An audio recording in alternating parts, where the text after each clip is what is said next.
Bem, amigos do Quinto Elemento, estamos de volta em Paris, por dois motivos. Primeiro, que eu não aguentava mais aquela produção de Portugal, que você já sabe, que fica levando a gente para fazer o Quinto Elemento, o Geoeconomia, debaixo de obra. Então, cansado da produção, jamais de Portugal, corri e fugi para cá, porque a produção de Paris é muito melhor, né? Mandou aquela última vez lá a Torre Eiffel e agora estamos aqui, ó, num lugar super legal, que é o La Seine Musical, que é exatamente onde tem grandes shows, é um ícone aqui, ó, tá vendo? Da arquitetura parisiense, no interior, né? Na periferia de Paris. E que é um ícone, ele tem shows, concertos, vários eventos culturais, musicais, e é bom você conhecer junto aqui do Rio Sena, que é ótimo, né? Porque aí o Macron aqui ele não nada, por motivos óbvios. Mas estou em Paris, ontem foi o dia 14 de julho, que é o feriado, o famoso feriado, porque é o dia da Revolução Francesa, que é da Bastilha. E, na verdade, eu vou começar contando uma história, porque isso tem tudo a ver com o nosso Geoeconomia de hoje. Certa feita perguntaram para um líder chinês, isso não é propaganda chinesa, o que ele achava da Revolução Francesa, né, do que aconteceu em 1789. E ele respondeu, olha, está muito recente para eu compreender os efeitos dela. E isso é uma visão fantástica, porque os eventos históricos e geopolíticos, eles têm os efeitos como se fosse uma onda de choque. E essa onda de choque pode ser uma excelente analogia para a onda de choque Trump. A gente já falou várias vezes de como o Trump está revolucionando o sistema diplomático, o sistema político, para poder mudar o sistema econômico. Mas as tarifas, de que eu sei que você está ansioso para saber o que nós achamos, analisamos das tarifas Trump para o Brasil, elas são uma onda de choque. Elas são mais complexas, mais profundas e menos óbvias do que parece. Portanto, vamos falar, meus amigos, da tarifa Trump, das tarifas dos BRICS, ou melhor, das tarifas morais e os seus efeitos da onda de choque e o que tem por trás, e principalmente a participação da China nisso. Sistema monetário, moeda única, a verdade é que tudo virou instrumento de guerra, não é de hoje. E a China está acelerando seus planos para mudar o sistema monetário para um sistema baseado em energia. E, obviamente, esse é o sonho dos tecnocratas e agora do sistema monetário. Ele está ganhando corpo como arma e a pressa da China em garantir meios de manter recursos monetários e energéticos tem feito com que ela tenha intensificado as suas relações internacionais. Meu amigo, para entender as tarifas Trump contra o Brasil, nós precisamos falar de dois outros casos que vêm antes. Portanto, vem comigo que você vai entender. Calma. Vou começar pela França, João Bardella, um dos líderes da direita francesa, do RN, do partido da Le Pen. Ele havia planejado agora em estar de férias, né, curtir as atividades. Estamos no verão europeu, acredite se quiser, estamos no verão. Mas o fato é que, infelizmente, ele foi surpreendido na última manhã de quarta-feira com uma operação de 20 policiais judiciários da Brigada Financeira, liderada pelo decano dos juízes de instrução parisiense, Serge Tournaire. Haviam, então, toda essa turma revistado a sede do partido lá da Le Pen, do RN, da direita. Essa ação, meu amigo, foi parte de uma das investigações judiciais abertas em julho de 24, contra uma pessoa não identificada, supostamente por financiamento ilegal de campanha, desde 2022, das eleições legislativas e depois das eleições europeias de 24, segundo o Ministério Público de Paris. Obviamente, meu amigo, o partido de direita foi assediado. Novamente, assédio judicial, rigidez judicial. Aliás, foi o argumento do Bardella também, com o pretexto de revistar o escritório. O fato, meu amigo, é que isso não é novo. A RN enfrenta uma reação jurídica tão intensa que houve alguma até hesitação quando houve essa busca para entender exatamente de onde vinha e se tinha acontecido e por que simultaneamente em outros escritórios e também em várias empresas que estão ligadas indiretamente à RN, que apoiam a causa da direita. A RN chegou até a presumir, meu caro, que essas operações estivessem ligadas a um outro inquérito. Você conhece isso? Hein? Já viu isso? Aberto pela Procuradoria Europeia sobre a apropriação indevida de subsídios do Parlamento Europeu, mas não foi o caso. O fato é que existe um movimento de utilização do sistema judiciário para perseguir e inibir a direita no mundo. Agora, veja, quais são suas motivações? Por que isso aqui na Europa? Espera um pouquinho, cena 2. 3 de julho, Assembleia Nacional da Coreia do Sul. Eles aprovaram uma resolução condenando a instalação unilateral de estruturas de aço pela China no Mar Ocidental. em uma área que se enquadra perfeitamente numa zona chamada Zona Econômica Exclusiva da Coreia do Sul. A votação foi esmagadora, 252 votos a favor, nenhum contra. Mas espera aí, 7 legisladores se abstiveram. Como assim? Embora essa resolução não fosse vinculativa, ela tinha um enorme peso simbólico. A soberania territorial não devia ser uma questão partidária, né? O fato é que 7 legisladores se recusaram a apoiar uma resolução que defendia os direitos marítimos da Coreia do Sul. E isso levanta questões incômodas. A China, que continua a invadir a soberania da Coreia do Sul, obviamente viu esse momento como um sinal verde para agir com mais ousadia. Por quê? Porque 7 abstenções sinalizaram um alinhamento silencioso com os interesses chineses. 7 membros do parlamento se abstiveram e todos eles vieram de partidos da esquerda, do Partido Democrata, do Reformista e do Progressista. Todos os 7 representam partidos de esquerda. E embora essa abstenção não seja equivalente ao endosso, ela reflete uma relutância em reagir às violações chinesas. Um certo alinhamento de bastidores, não é mesmo? Ao instalar, meu amigo, infraestrutura permanente nessa região, Pequim teria então um controle de fato sobre essa área para uso militar e civil. Só que, apesar dos protestos oficiais do Ministério das Relações Exteriores da Coreia do Sul e de uma resolução quase que unânime no parlamento, 7 legisladores se recusaram a aderir ao consenso nacional. Veja, tudo que envolve território, quando você vai ver, existe um debate no Congresso de gente contrária. Por quê? Existe um endurecimento do soft power. A influência de Pequim na Coreia do Sul foi, meu amigo, além do poder brando, e ele atingiu a própria estrutura do governo representativo, do parlamento. Ao longo da última década, a China vem cultivando sistematicamente relações com as elites em democracias liberais por meio de alavancagem financeira, suborno, empréstimos, da mídia, laços partidários e, obviamente, dos think tanks e da academia.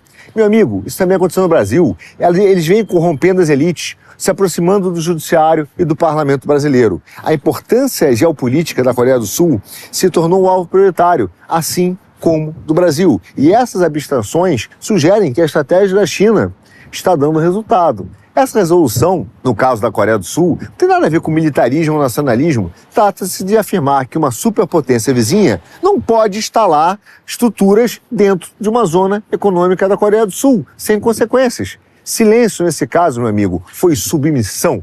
E o fato é que isso tem sido a mesma postura da esquerda brasileira em relação às demandas chinesas no solo brasileiro, nas áreas de commodity, na parte de ouro, petróleo, na exploração, por exemplo, no mar brasileiro. E isso também aconteceu exatamente da mesma maneira na Nicarágua.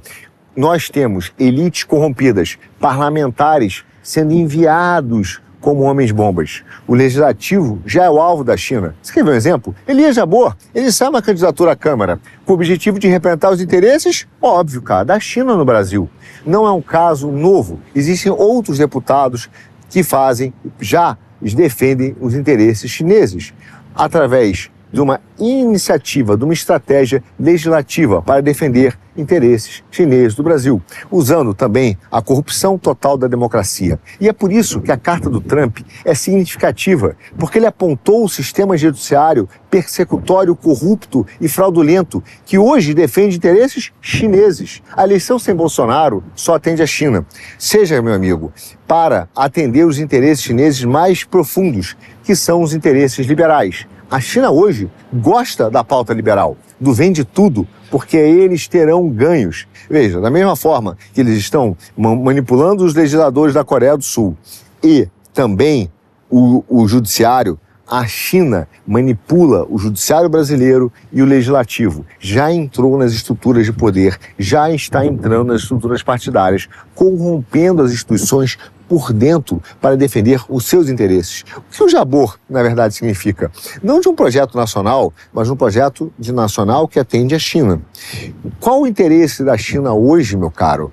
Ela adoraria um governo liberal, ela adoraria um projeto ter um vende tudo, privatiza tudo, vende agora, porque ela iria entrar comprando e adquirindo de forma violenta todas as concessões que lhes interessam, principalmente na área de energia e commodities. Se a China não pode ter o TikTok nos Estados Unidos, as demais Big Techs não terão o direito à livre expressão ou serão financeiramente responsáveis pelo que acontece no sul global, através de uma interpretação jurídica. Sim, meu caro, são as cortes como agentes de serviço da influência chinesa e um legislativo tomado por essa estratégia.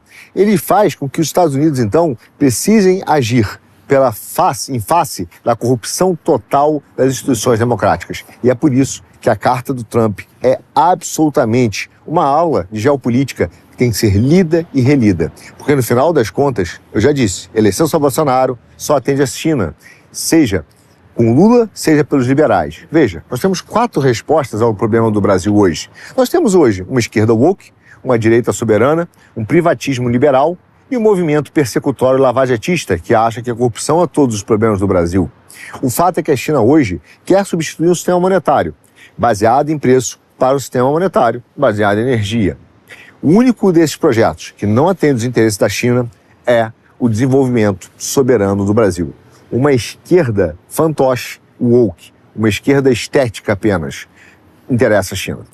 Um liberal privatista interessa a China. E até mesmo o persecutório é que mais interessa a China, não é mesmo? E não por menos. Veja, nas últimas semanas, em face da reação do Trump, a China resolveu acelerar a internacionalização do renminbi. No fórum agora de Lujiazhu, em Xangai, o New York Times noticiou que o governo do Banco Popular da China, o governador, o Pan Gongsheng, fez uma crítica contundente à dependência global de uma moeda nacional única e alertou que os riscos financeiros decorrentes de ter só um emissor dominante e que isso poderia gerar uma crise financeira global. Sem citar de frente os Estados Unidos, o PAN defendeu um sistema monetário global diversificado e promoveu o yuan, o renminbi, digital da China como parte da solução. É um fofo, né? Beijo, PAN. Bom, de acordo com essa abordagem, o atual esforço da China é para expandir o papel do global do renminbi. Isso é uma resposta estratégica.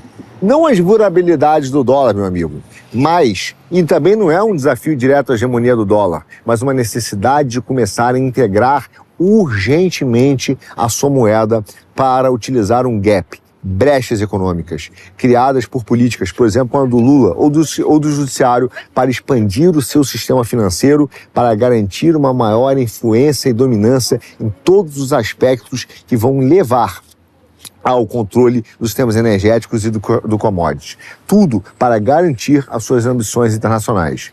Na mesma semana, o The Straits Times noticiou que as autoridades chinesas resolveram fazer uma ampla campanha para elevar o papel da moeda nas finanças globais, incluindo a expansão do sistema de pagamento interbancário transfronteiriço, que é o CIPS da China, para centros offshore lá do renminbi da África, Oriente Médio, Ásia Central. Atenção, você já viu todos esses 3 países aqui no Geoeconomia.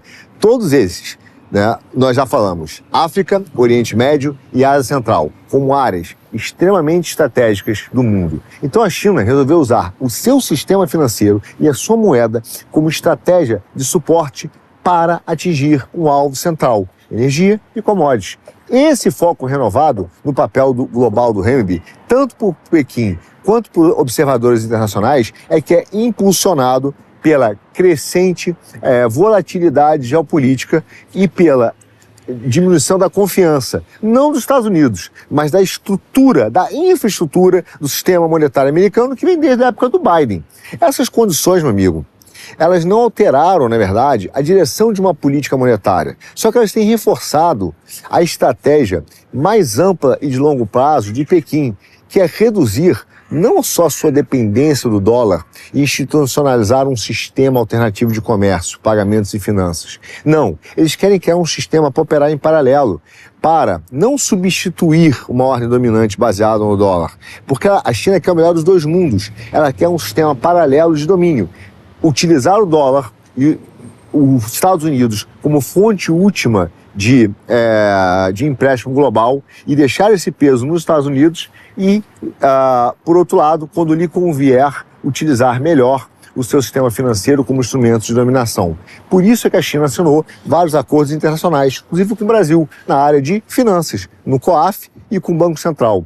Nesse ponto, a moeda chinesa quer assumir um papel proeminente, sim, mas deliberadamente limitado. Eles aceleraram a estratégia financeira com uso militar, digamos assim, uma ação comercial, tá? Uma estratégia de internacionalização como arma, só que liderada e planejada pelo Estado para tentar aproveitar uma oportunidade estratégica de utilização da sua própria moeda para dominar de ponta a ponta a cadeia logística de certos ativos. Não como um jogo de soma zero contra o dólar, porque não é isso que eles querem. Então você pergunta, Arthur, então qual é a métrica que a gente deve olhar? Se a métrica mais importante não é se o renminbi vai ultrapassar o dólar, né? O que a gente deve olhar?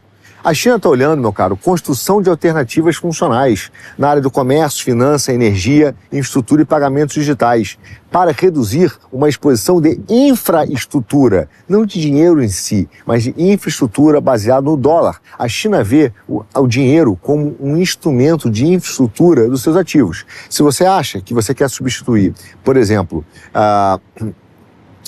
o sistema monetário baseado em preço, o sistema baseado em energia, a moeda em si não é algo que vai ser válido, não é importante. Ele é apenas um meio de transição para esse sistema. E é isso que Pequim tem buscado. Eles têm feito uma campanha cautelosa, administrada pelo Estado e planejada pelo Estado para expandir o renminbi no comércio e nas finanças globais. Mas eles não querem substituir o dólar. Esses esforços, eles começaram desde a crise financeira de 2008, culpa daquele sem vergonha lá do Obama, durante a primeira guerra comercial entre Estados Unidos e China.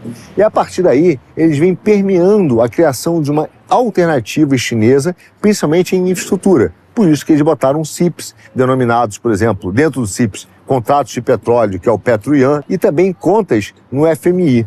A estratégia de internacionalização deles não é, meu caro, uma progressão direta para alcançar o status de moeda de reserva global. Não é o que querem, até porque o renminbi hoje representa 2 a 3% das suas reservas. Eles não estão preocupados com isso, porque isso implicaria uma ampla liberalização financeira da China. A China não quer abrir a sua conta de capital, ela não quer fazer flutuar sua taxa de câmbio, porque eles perderiam o domínio da sua moeda. A internacionalização do renminbi permaneceu apenas um meio para atingir um único fim: se proteger contra riscos geopolíticos e fortalecer a posição econômica global da China, sem se expor à volatilidade dos mercados financeiros, do livre mercado. A China gosta do livre mercado, para os outros. Para ela, não. Não foi a estratégia da China. E esse é o contexto em que ela opera. Por isso é que a gente tem que entender que com a política econômica dos Estados Unidos se tornando cada vez menos previsível, e esse é o ponto do Trump, criando cada vez mais caos para poder reformular o sistema monetário, de certa maneira, essas tarifas e essa instabilidade geram uma coerção geopolítica. E Pequim precisa, então, acelerar uma alternativa para desenvolver uma nova, e vou dizer, infraestrutura transfronteiriça, que são projetos pilotos de moeda digital, instrumentos de mercado offshore. Eles são ferramentas para criar uma estrutura completa alternativa, mas não necessariamente uma que irá substituir tudo isso. Por isso é que essas medidas que eles fizeram lançaram bases com uma adoção bem mais ampla, porque eles estão fortalecendo uma infraestrutura que é institucional, para sustentar o uso internacional da moeda. Veja, existem diversos economistas que estão tentando dizer que a China deveria fazer uma reforma política e deveria ancorar as suas ambições de longo prazo, ser um papel internacional mais proeminente. Só que isso não é o que os caras querem. Essa medida iria até mesmo fazer com que colocasse em risco a competitividade das exportações chinesas, aumentaria pressões deflacionárias no país, prejudicaria o crescimento econômico. Não é a vontade da China. Quer dizer, ao invés de buscar ajuste cambial, o que Pequim quer fazer é priorizar mecanismos institucionais que preservem a estabilidade interna e a autonomia política, integração seletiva, não liberalização. E isso é muito importante. Essa é uma característica fundamental da abordagem da China, que é a recusa contínua em liberar a sua conta de capital. Enquanto isso não acontecer, esqueça esse papo de desdolarização. Isso não vai acontecer. Isso não existe. Só irá acontecer quando ela liberar a tal conta de capital. Até então, meu amigo, o que vai haver apenas é a formação de uma arquitetura administrada para utilizar isso como arma geopolítica, mirando energia e commodities. Um sistema de internacionalização seletivo que está se integrando aos mercados financeiros globais nos seus próprios termos, de forma a preservar a estabilidade e os controles internos da China. Veja, nesse aspecto, Hong Kong continua sendo um eixo central dessa estratégia. Ele tem aquele status semi-autônomo, né, sob a estrutura de um país, dois sistemas, né? É a versão não binária da China, aliás, super binária, né? Uma coisa meio trans. Eu não entendo disso, mas eu acho que é isso. A introdução dos balcões lá, por exemplo, de negociação de renminbi, estão acontecendo em iniciativas digitais, inclusive lá está bombando o yuan digital. E que esses caras têm aprimorado a conectividade de uma infraestrutura de pagamentos continental e internacional que estão sendo utilizados para reforçar exatamente, ou calibrar, melhor dizendo, essa exposição ao risco do sistema financeiro se conectando nos seus próprios termos. Veja, tudo isso que eu estou falando é para compreender que a China não quer, no final das contas, uma ampla fragmentação econômica global. Ela tem buscado o domínio global, sim. Ela está construindo uma rede de acordos bilaterais e regionais que reduzam a sua dependência dos sistemas baseados no dólar. Mas ela não quer ser a emprestadora de última instância. Eles estão utilizando BRICS, swaps cambiais, moeda, uma rede crescente de acordos transfronteiriços, facilitando o comércio e o investimento, ao mesmo tempo que mantém sob controle os seus fluxos de capitais. Eles estão construindo resiliência sistêmica. Tudo isso que eu estou falando sobre infraestrutura, sistema, instituições. Porque isso vai chegar, obviamente, dentro de uma lógica de construção sistêmica que envolve o judiciário e envolve a política, entende? Então, para poder liquidar as suas transações críticas na própria moeda, não é uma questão econômica. Apaguem isso é coisa de liberal que tem uma cabeça pequenininha, entendeu? Que é a turma do pagando bem que mal tem. Eles precisam criar uma nova ordem econômica que possam operar de acordo com as suas regras de ponta a ponta, tornando então o dinheiro também uma questão de segurança nacional. Essa é a lógica que tem por trás. Essa lógica tem agradado certos parceiros da China, como, por exemplo, o Brasil, que resolveu entrar de cabeça nisso. Então, o mundo hoje de polarização financeira está ganhando força. Não porque ele é uma alternativa superior ao dólar, não, mas porque ele oferece um meio de reduzir uma exposição geopolítica. E esse é o ponto central da China. Países, por exemplo, com sanções financeiras, como a Rússia, Irã, e aqueles que temem uma dependência do dólar, como o Brasil, olham para o yuan como uma proteção vital no seu comércio. A China hoje já é o maior parceiro comercial do Brasil. Veja, então a internacionalização do yuan, na verdade, tem sido feito com esses modelos, acordos bilaterais, acordos de swap, transações de energia, parcerias estratégicas, tudo isso tem sido feito, mas não libera a sua conta de capital. E esses desenvolvimentos marcam uma mudança em direção a uma infraestrutura do mercado financeiro. E para tomar conta de infraestrutura, você vai precisar da política e do judiciário. E o grande objetivo não é liberalização, mas integração. Integração da economia chinesa nas demais economias, principalmente das regras chinesas nessas economias. Então, vejam, existem diversas medidas no caso das moedas, mas, por exemplo, eles estão criando um centro de operações internacionais lá do Yuan Digital, que é em Xangai, para promover, por exemplo, a adoção dessa moeda digital transfronteiriça emitida pelo Banco Central da China, essa que está no acordo com o Brasil e que vai reduzir uma dependência do sistema baseado em dólar das transações Brasil-China. Então, a implementação em um sistema de pagamento rápido que conecta Hong Kong e o continente e outros continentes facilitaria as transferências do renminbi em tempo real para comércio e serviço, aumentando, por exemplo, a facilidade do comércio de exportação e importação de comércios físicos, inclusive de mercadorias que estão nos portos.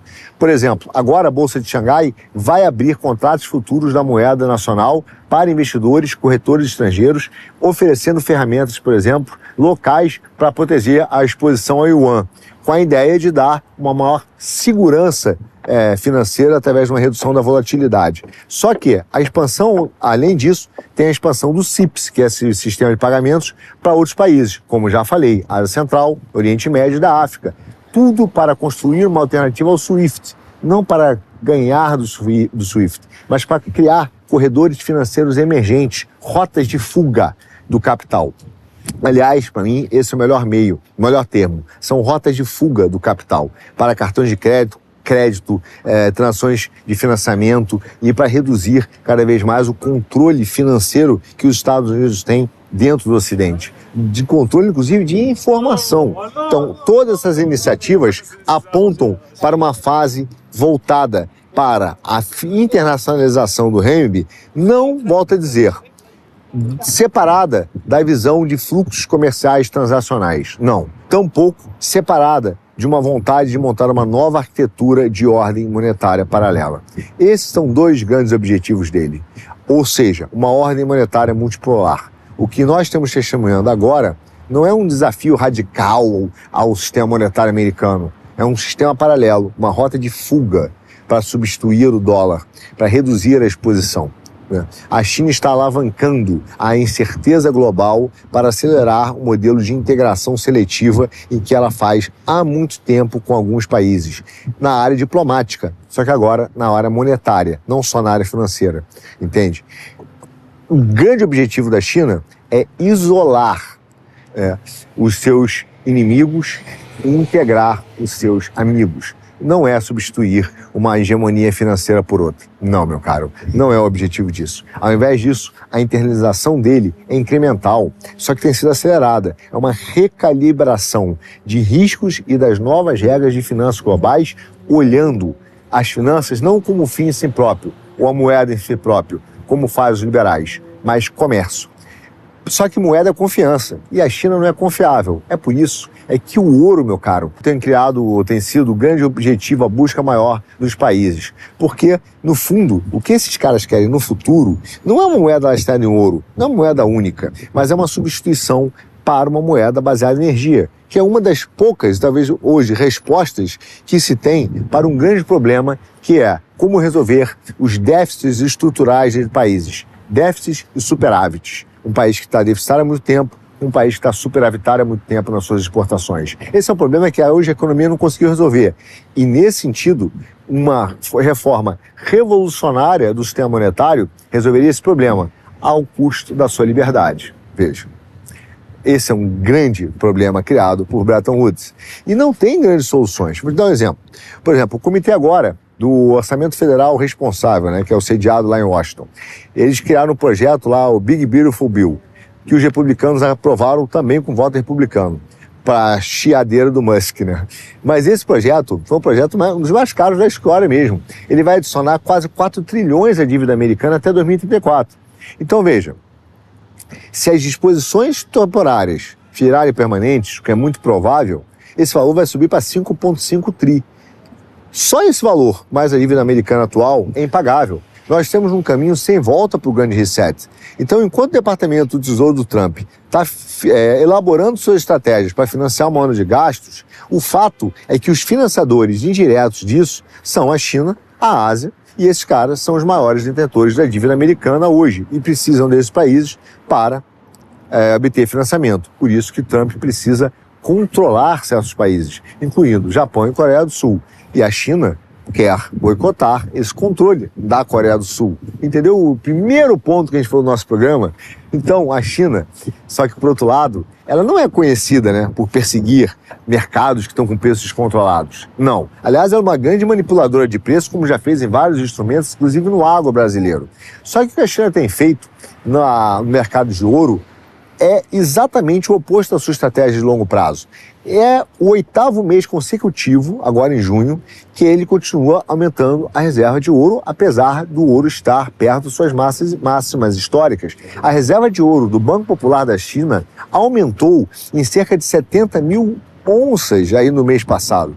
Desde o início atual da série de compra do Banco Central, o Banco Popular da China, liderado aí pelo Pan Gongshen, que eu falei no início, adicionou quase 1,1 milhão de onças, ou seja, quase 34 toneladas métricas na reserva de ouro. É muita coisa. Isso apesar do ouro ter subido mais de 30% somente nesse ano. Não é coincidência que essa alta e a acumulação de títulos pelos bancos centrais tenham se intensificado após o ganho do Trump e o governo dele em janeiro. Porque a China olha e fala, ninguém vai confiar na minha moeda. Eu vou botar ouro para confiar provisoriamente. Mas a gente sabe que o padrão ouro não vai funcionar. A única possibilidade, e a China ter feito isso com os tecnocratas, é apontar para um mercado do sistema monetário baseado em energia. E é esse o grande plano para a economia mundial que a China tem. Veja, todos os bancos centrais da Ásia têm hoje comprado ouro. E isso está diretamente ligado, não à desconfiança da dívida pública americana, também, porque eles podem atingir mais de 30 trilhões de dólares, como eu falei um pouco mais, até um pouco mais, mas principalmente está ligado à armamentização do mercado de capitais, seja pelos Estados Unidos, seja pela China. E isso está criando espaço para que a gente transforme uma guerra comercial em uma guerra de capitais. Aliás, essa é a próxima etapa dos movimentos econômicos. Essa guerra comercial que vivemos hoje, ela migrará muito em breve uma guerra de capitais. Como já, aliás, migrar não, já aconteceu. Já está acontecendo, tanto do ponto de vista da China como a resposta da carta do Trump. Entende? E isso, na verdade, não foi causado pelo Trump. Começa com a própria política de sanção, onde lá atrás o Biden resolveu bloquear os ativos russos nas contas dos bancos centrais. Ele já começou a usar o sistema de capitais como arma. Em 2022, foi quando o Congresso concedeu à Casa Branca do Biden autorização para o confisco de ativos de dólares russos para ajudar a Ucrânia. Essa cláusula é a chamada cláusula Ripple e permitiu então que a Janet Yellen, que é a secretária do Tesouro, transferisse ativos de um governo, de um país, para a reconstrução da Ucrânia. Isso alimentou um grande debate internacional, né, sobre não só o uso do dólar, mas a capacidade de países meterem a mão no seu cofre sem a sua autorização, baseado em questões geopolíticas, entende? Por isso, meu caro, é que eu digo, não existe a menor chance de fato querer lançar uma moeda única. Se os BRICS quisessem fazer, eles já poderiam fazer. Eles têm 40% da reserva global dos bancos centrais. Eles já têm 40%. Fazer uma moeda única não seria um grande problema. Complicado, mas não seria um grande problema. Só que não é isso, porque isso só mudaria a gestão monetária. Não é a visão final da China. Eles não querem apenas alterar de uma hegemonia para outra. E esse foi o erro do Brasil. O erro do Brasil não foi falar de uma moeda única, isso é uma fantasia. Mas o erro do Brasil foi de permitir uma integração econômica, monetária e regulatória com a China, que estão refletidos nos 35 acordos assinados com Brasil e China, mas principalmente, meu caro, a integração monetária. Nos últimos anos, a China vem reduzindo a sua carteira de títulos do Tesouro americano. Hoje tem 760 bi de estoque, e o Japão virou o principal banqueiro de Washington na Ásia. Só Tóquio tem quase 1,2 trilhão de dólares em títulos do Tesouro americano, entende? Agora, se a China hoje não é mais esse grande prestador, qual o problema, então, de se integrar? Qual o problema de lançar uma moeda única? Na verdade, os Estados Unidos não têm medo de uma moeda única. Não teve medo da zona do euro, não teve medo de um papo de lançar uma moeda única aqui na zona no estado do Brasil. O medo, ou não o medo, mas o que torna a situação extremamente preocupante do ponto de vista da segurança nacional é a criação de uma infraestrutura de mercado junto com a infraestrutura comercial. Uma infraestrutura comercial com uma infraestrutura de capitais para dominância de ativos geopolíticos de energia. E principalmente se esses caras começarem a trabalhar para um dia unilateralmente, em bloco, na verdade, mas um bloco com um lado só, fazer essa troca do sistema monetário para o sistema baseado em energia. Principalmente porque a China alterou a sua forma de trabalhar politicamente, através de instituições multilaterais, a sua diplomacia. Ou seja, ela precisou trocar o sistema diplomático, porque para trocar o sistema monetário, ela precisa dominar instituições multilaterais, para construir um novo mundo baseado em suas regras. Não se esqueça que nos nossos primeiros economias, no primeiro GE Economia, falamos disso. O artigo 13, parágrafo 1º do FMI, diz que a sede do fundo será no país que tem a maior cota do fundo. O artigo 9º do Banco Mundial faz a mesma provisão. Ou seja, a maior contraponderação, que é 50% do tamanho do PIB e 40% lá do poder de compra, 30% da exposição à economia mundial, medida pela participação no mundo do trade, todas essas contas malucas, mas o fato é que por essas contas, em 2050, a sede do Banco Mundial e do FMI irá ser na China, mantido esses crescimentos atuais. A China quer se apropriar das instituições multinacionais e multilaterais para implantar sua política tecnocrata. Nos últimos anos, ela mudou essa estratégia de cooperação internacional para uma ideia de desenvolvimento. Antigamente, ela era focada quase exclusivamente na assistência bilateral. Pequim agora, meu cara, adota a cooperação triangular para o desenvolvimento, que é uma modalidade transformadora de ajuda que associa doadores tradicionais, ou seja, as organizações internacionais, para prestar ajuda a um terceiro país, como os Estados Unidos fizeram no passado. Esse modelo permite à China aprofundar laços com doadores tradicionais representados por membros da OCDE, potências regionais e várias organizações multilaterais.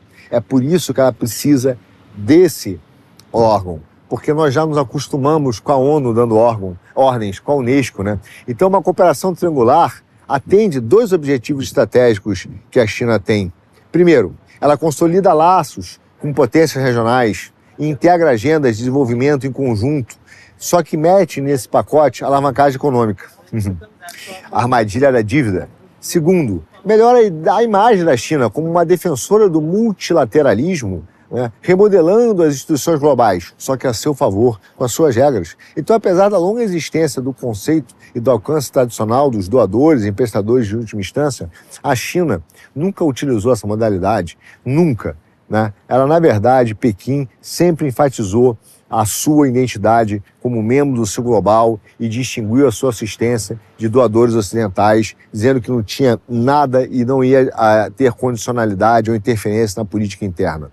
Tá? Ela tem até um livro branco, o livro branco de ajuda externa da China, fazia referência, por exemplo, a uma cooperação triangular. O livro branco de 2014 destacou apenas um exemplo concreto como membro do CAD da OCDE, que foi um projeto de abastecimento China, Nova Zelândia e Ilhas Cook. Depois só tem projetos pilotos com China, Reino Unido e Malawi, e um projeto de mandioca, né? Sério isso, né? China, Estados Unidos e Timor-Leste. Esses foram os projetos, todos em pequena escala, sem grande escopo. Mas, de repente, a China alterou esse engajamento inicial. E dois fatores podem ser vistos como fatores que tornaram a China mais lenta nesse processo. Primeiro, a China queria evitar uma percepção de neocolonialismo, porque ela queria usar esse discurso para as potências ocidentais, dizendo que ela fazia parte desses países do sul global. E que também permaneceria, então, um parceiro pacífico, né? O segundo é que ela também não tinha experiência nem capacidade institucional para compreender o funcionamento de ajudas multilaterais. Até que, em 2018, ela criou uma agência de cooperação internacional e um órgão centralizado para assistência externa. Então, ela abriu caminho para começar uma experimentação mais ampla, devagarzinho, tocando as águas e aprendendo a fazer esse tipo de cooperação tripartite, prometendo explorar abordagens de cooperação com outras partes que completaram aí pontos fortes de cada uma, segundo ela, né? E reafirmaram uma abordagem orientada por um futuro comum, para trazer o máximo de benefício aos países beneficiários. Platitudes, meu caro. A China foi aprendendo como funciona e percebeu que, sem um domínio ou sem a cooperação triangular, ela não conseguiria emplacar uma regra mundial de, por exemplo, uma moeda única de energia baseada nos seus interesses, lastreada, por exemplo, em terras raras, ou que tem as terras raras como algo chave na indústria. Entende? Então, Pequim compreendeu a importância dessa cooperação triangular para a implementação do seu plano de troca de sistema monetário. Então, a intensificação hoje da competição entre Estados Unidos e China começa em 2020, não é de agora. E tem alguns motivos principais. Primeiro, vamos dizer que um dos principais impulsionadores dessa mudança de postura da China é que ela precisou ampliar as suas relações para relações bilaterais para um mundo baseado nas regras de acordo com as suas regras. Nesse contexto, ela precisou disputar com os Estados Unidos quem vai ter na mão a caneta que vai escrever as regras de cada mercado global. E ela viu uma grande oportunidade. Se nós já estávamos acostumados com a ONU, com a Unesco, o que precisava era invadir a ONU e a Unesco e simplesmente trocar a forma de pensar, trocar de como vai ser feito o computador interno de tomada de decisão. E é exatamente isso que eles resolveram fazer. Focar agora em questões de desenvolvimento, falando de capacitação e treinamento técnico, projetos atraentes para as potências médias e países pequenos que precisam de apoio para poder competir com as grandes potências. A China viu isso a grande oportunidade de criar uma armadilha da dívida em um domínio completo. Vou dar um exemplo. Em junho de 2025, a China e Singapura estabeleceram um programa de treinamento para terceiros países, de países terceiro mundo, para os funcionários da ASEAN e do Timor-Leste. E aí vieram com um documento lá que fazia essa parceria abrangente, de alta qualidade, voltada para o futuro. Eu adoro essas palavras da política, que são lindas e têm a capacidade de não significar nada na prática. Mas dava acesso à China às redes de Singapura e demonstrava uma capacidade também de trabalhar com uma potência regional super respeitada. A China, então, organizou também a primeira cúpula China-Paquistão-Bangladesh e todas as partes concordaram em desenvolver mecanismos trilaterais, não apenas sobre o comércio, mas também sobre projetos climáticos e de infraestrutura. Coincidência, né? Ao convocar outros países para participar, a China também consolidou o seu poder no sul da Ásia e integrou ainda mais os estados vizinhos na arquitetura de desenvolvimento que ela gostaria de fazer valer. Veja, o segundo motivo que a China acha importante é reformular o multilateralismo global. Pequim precisa de instituições multilaterais globais, mas precisa cancelar a forma como ela funciona hoje, até por causa da desconfiança com o multilateralismo. Curiosamente, até alguns chamam de pseudo-multilateralismo, mas curiosamente, veja quem está defendendo o multilateralismo recentemente. O Lula, dizendo que precisamos voltar ao multilateralismo. O que ele não fala é que não é multilateralismo na versão chinês. O mundo, segundo os chineses agora, as autoridades chinesas, está precisando receber uma grande cúpula com uma regra única. A mesma ideia do globalismo da ONU. Aliás, na Assembleia Geral da ONU de 23, o vice-presidente Han Zheng criticou os Estados Unidos, dizendo que ele tinha mentalidades ultrapassadas de governança global e defendeu, atenção, abre aspas, o verdadeiro multilateralismo, que é o chinês. É uma maravilha. Como é que as pessoas caem nisso? Enfim, a cooperação triangular sempre foi, na verdade, na China, uma forma de ela, então, criar as suas próprias regras, dominando agências que já existem e promovendo redes regionais como a ASEAN para estruturar ainda mais um controle de forma múltipla. A recente, por exemplo, primeira cúpula ASEAN-China-CGC é um bom exemplo de como a China utiliza o espírito triangular para unir diferentes parceiros regionais. Por exemplo, a Xinhua comentou sobre a reunião de líderes ASEAN, China e CGC e disse que esse novo modelo de cooperação servia, por exemplo, para que os países do sul global se unam e consolidem os seus direitos coletivos de desenvolvimento, claro, de acordo com o domínio chinês. Veja só. E a mesma ideia, então, poderia ser feita no Sudeste Asiático ou no Golfo. E aí sempre com a ideia de cooperação transregional, toda essa conversa que você já conhece. Bom, a China expandiu a sua infraestrutura institucional também para apoiar a cooperação triangular em diversos outros órgãos, como a Iniciativa do Desenvolvimento Global, que é o IDG, que foi lançada em 2021 e está exatamente alinhado com os Objetivos de Desenvolvimento Sustentáveis da ONU. Por quê? Porque tem a ver com a troca do sistema monetário de preço para o sistema monetário baseado em energia. Além disso, a fundação do Centro de Promoção do Desenvolvimento Global e a atualização do Fundo Global para o Desenvolvimento e Cooperação Sul-Sul demonstram o grande compromisso chinês em promover cooperação para o desenvolvimento na modalidade triangular, por meio de múltiplos parceiros ou organizações internacionais. Veja Esses exemplos são infinitos hoje, meu amigo. Em resumo, ao implementar projetos de desenvolvimento triangular com uma ampla coalizão e por meio de instituições multilaterais, a China hoje está saindo como autêntica campeã do desenvolvimento internacional e está desafiando implicitamente o domínio dos Estados Unidos.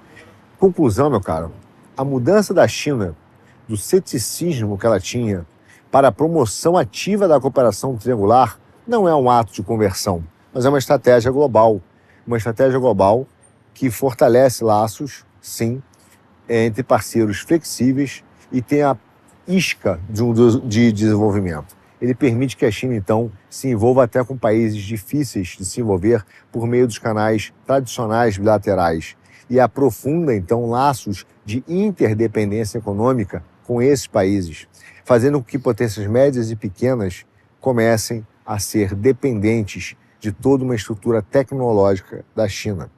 Para matar o porco de vez, meu caro, a China precisa de duas outras coisas: do judiciário e da política. Então, meu caro, a carta do Trump, dita para a Suprema Corte, para o mundo, é dizer uma denúncia institucional de que o judiciário brasileiro e as suas instituições foram capturadas e não trabalham para a democracia.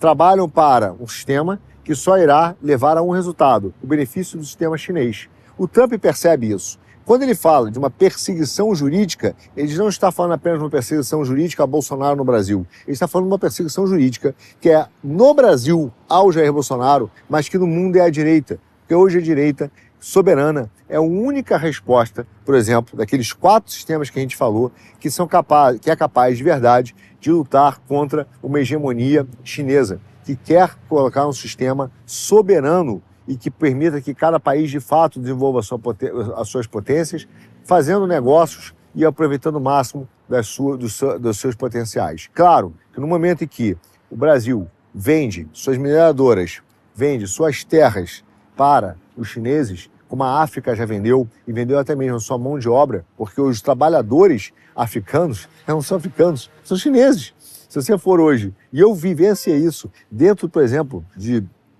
da África, eu fui e vi, e no Zimbábue, dentro do hotel, você vai no hotel, tem uma Bíblia e tem um caderno chinês desse tamanho, e que esse caderno só tem todas as obras e os cheques feitos pelos chineses, em chinês. Isso não é para um africano, é para o chinês ver o que o país dele está fazendo naquela região, porque a maioria das pessoas que vão para esses hotéis vão para o Zimbábue a trabalho mandados pela China. Então, o que nós vemos na carta de Trump hoje é uma denúncia profunda de um sistema democrático que foi corrompido na sua infraestrutura jurídica, política e financeira para, única e exclusivamente, favorecer um plano intermediário que vai favorecer a China. Que plano intermediário é esse? O plano, obviamente, liberal. O plano neoliberal, que é contra o MAGA. Então, o plano neoliberal, o plano de podcasters na área da Faria Lima, só do Privatiza Tudo, só significa uma coisa: vendam, vamos liberar o Brasil da corrupção e vamos entregar todos os nossos ativos para o Fundo Soberano Chinês. E isso só interessa a um país. São pouquíssimos os países que têm condição de comprar hoje as reservas que o Brasil tem. Nem as empresas podem comprar. As empresas que comprarão, compram no modelo que a gente falou um pouco antes, de forma associativa com grandes empresas chinesas ou ligadas a fundos soberanos de países. O que significa que elas, na verdade, também são dependentes e são sócias de países. Estão trabalhando para esses países.